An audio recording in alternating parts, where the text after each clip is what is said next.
It's wonderful having you here, and thank you so much for being with us. Is there a conflict between culture and the modern world? Leanne, let us first wish our father Nelson Mandela and FW de Klerk a speedy recovery. Certainly. Yeah, at a time like this, it is. I mean, for those viewers that have just tuned in, it's just a story that is developing right now.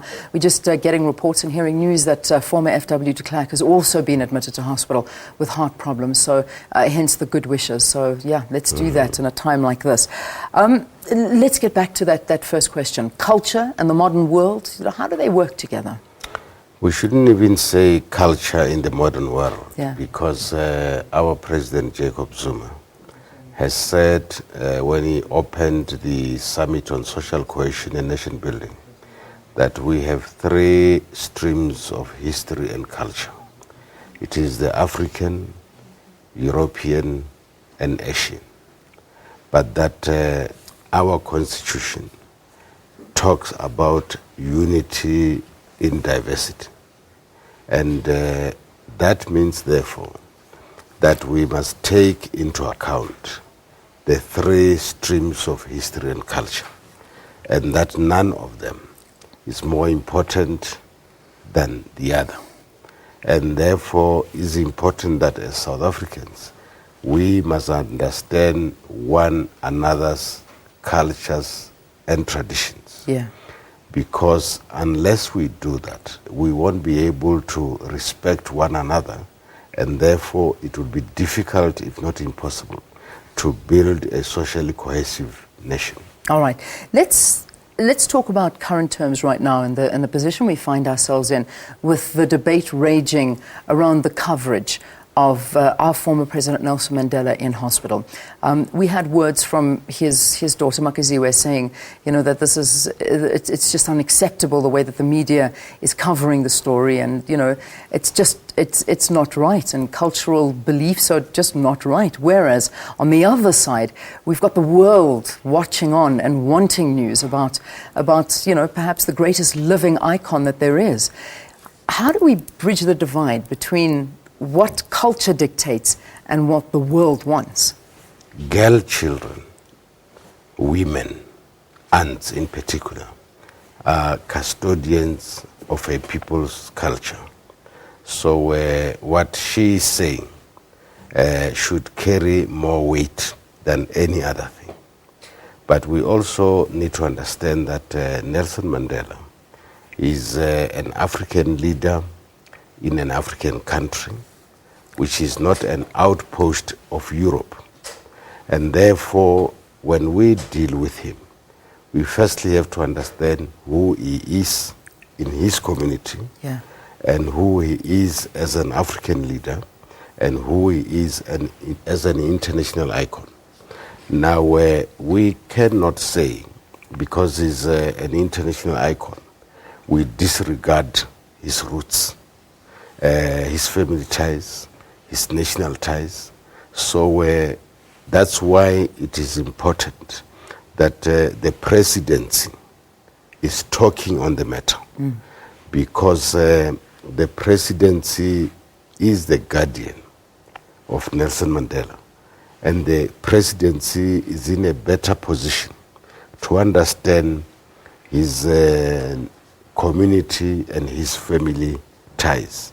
Now, for people to fly into the country like vultures, to fly into the hospital like vultures and do as they please, is disrespect to the family, disrespect to the nation, disrespect to our government, and that's deplorable.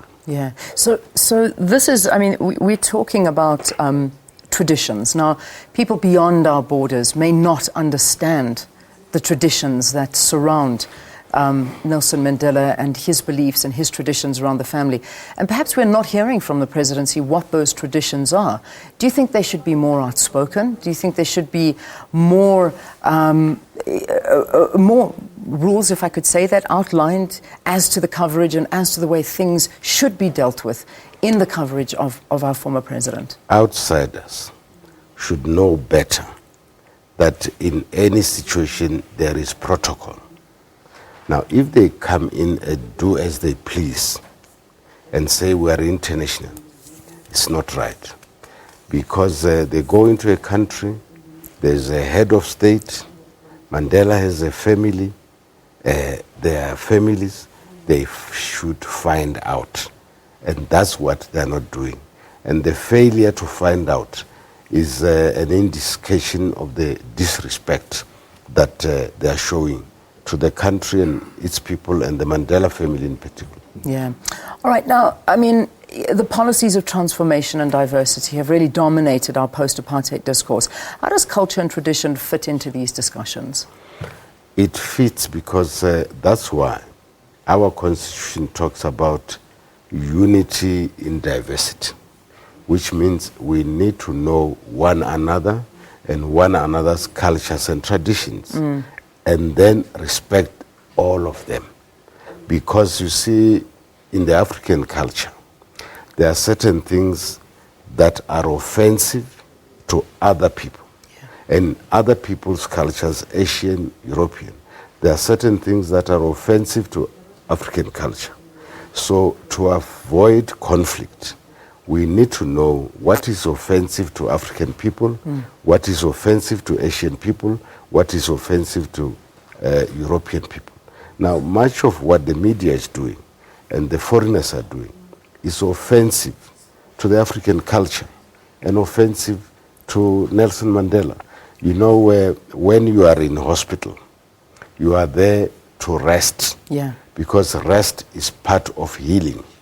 But you can't be overcrowded by people who pretend to be praying for you when in fact they seek publicity because there's media and so on. You know, yesterday I was in the Val. There's a church called New Emmanuel Church. They started a fast for 7 days. They are praying for Nelson Mandela for 7 days. Yeah. And their church is exposed, it's not properly built. There are women and children. They pray for Nelson Mandela, they pray for the country, no publicity, and all religious groups come together. And on the 13th of July, they are planning a provincial worship and prayer for Nelson Mandela. They have not invited the press because the aim is to pray, not to seek publicity. But some of the things we see are people who failed to be prominent in their life, and they want to use the illness of the old man to gain publicity and prominence. Which is a problem, and it's going to come at a time like this. That's just the way things are. Thank you for talking to us. Thank you for, I suppose, enlightening us on certain traditions and cultures that many of us may not have even known about. But I still say perhaps there should be more education. Perhaps we should be more outspoken, that people realize when they come to the country and they are covering a story like this, this is the way you should act. And we have not put out those rules and mandates, and perhaps that's what we should do. Human decency should guide everybody. But it doesn't. Human decency should. And just sheer respect for the other should guide us. All right. Thank you for talking to us. Dr Mathole Motshekga from the Kara Institute, talking about culture and tradition, and certainly at a time like this where coverage around Nelson Mandela is, I suppose, taking center stage around the world. How do you follow culture and tradition without offending families? And that's a very fine line, a line that, according to his daughter, has been crossed. And certainly the Mandela family not happy with some of the international media and media coverage in general on the situation. Thanks for clarifying some issues for us. All right.